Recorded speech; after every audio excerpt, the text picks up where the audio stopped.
দর্শক, দুর্গোৎসবের আরো তথ্য নিয়ে নারায়ণগঞ্জ থেকে যুক্ত হচ্ছেন আমাদের সহকর্মী গৌতম সাহা। গৌতম, মহালয়ার দিন সন্ধ্যায় কি কোনো আনুষ্ঠানিকতা রয়েছে, আর মণ্ডপগুলো নিরাপত্তা কেমন দেখছেন সেখানে?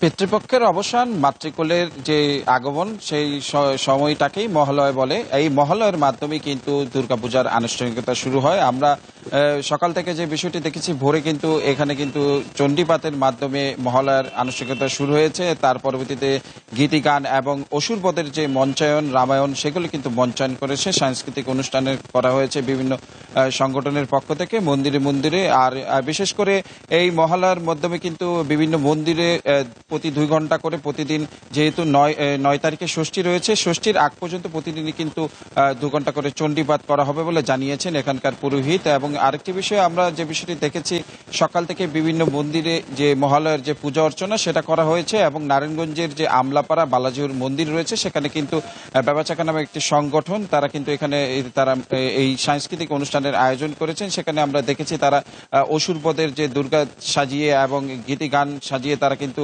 ব্যাপক ভক্তের সমাগমে কিন্তু সেই অনুষ্ঠানটি করেছেন। এবং আরেকটি বিষয়, আমরা নিরাপত্তার বিষয়টি আপনি যেহেতু জানতে চেয়েছেন, আমরা কথা বলেছিলাম যে এখানকার স্থানীয় যে জেলা প্রশাসক, তিনি যে বিষয়টি জানিয়েছেন, নারায়ণগঞ্জে 214টি পূজা মণ্ডপ রয়েছে, সেখানে কিন্তু আনসার এবং পুলিশ সদস্য মোতায়েন করা হবে। সেই সাথে প্রতি 10টি মন্দিরে একজন করে এক্সিকিউটিভ ম্যাজিস্ট্রেট নিয়ন্ত্রণ দেওয়া হবে নিয়ন্ত্রণের জন্য। এবং তিনি যে বিষয়টি জানিয়েছেন, এখন যেহেতু দেশের অস্থিতিশীল পরিবেশ রয়েছে, কেউ যদি অরাজকতা সৃষ্টি করার চেষ্টা করে এবং কোনো জায়গায় যদি অপ্রীতিকর ঘটনা করে, তাদের কিন্তু ছাড় দেওয়া হবে বলে তারা যে বিষয়টি জানিয়েছেন। এবং 3 স্তরে নিরাপত্তা কিন্তু তারা গঠন করবেন বলে জানিয়েছেন। আরেকটি বিষয়, এখন থেকে কিন্তু তারা প্রতিটি পূজা মণ্ডপের নজরদারি রেখেছেন। তবে ঝুঁকিপূর্ণ কোনো পূজা মণ্ডপ আছে কিনা সে বিষয়টি প্রশ্ন করলে তিনি বলেছেন, নারায়ণগঞ্জে কোনোটি ঝুঁকিপূর্ণ পূজা মণ্ডপ নেই, নিরাপত্তার বলেই, সম্প্রীতি বলেই সাজানো হয়েছে। ইতিমধ্যেই মণ্ডপে মণ্ডপে কিন্তু যে দুর্গা প্রতিমা রয়েছে, সেগুলি কিন্তু চক্ষুদান এবং রং তুলির আচর কিন্তু সাজানো হচ্ছে। সে সাথে কিন্তু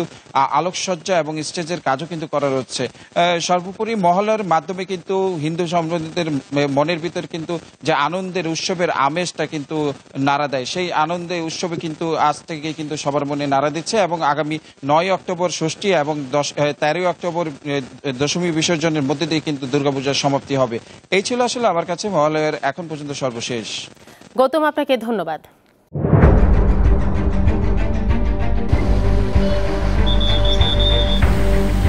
পুরো ঘরে আমার মালামাল সহ একবারে চাপা দিয়ে লইয়া পুড়ে গেছে। এটা মুখে বললে যাবে না যে রাস্তা কতটুক যে ভাঙছে।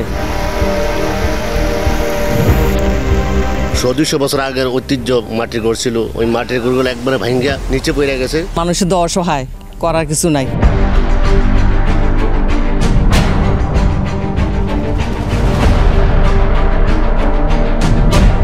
দীপ্ত সংবাদ, সবার আগে, জনস্বার্থ।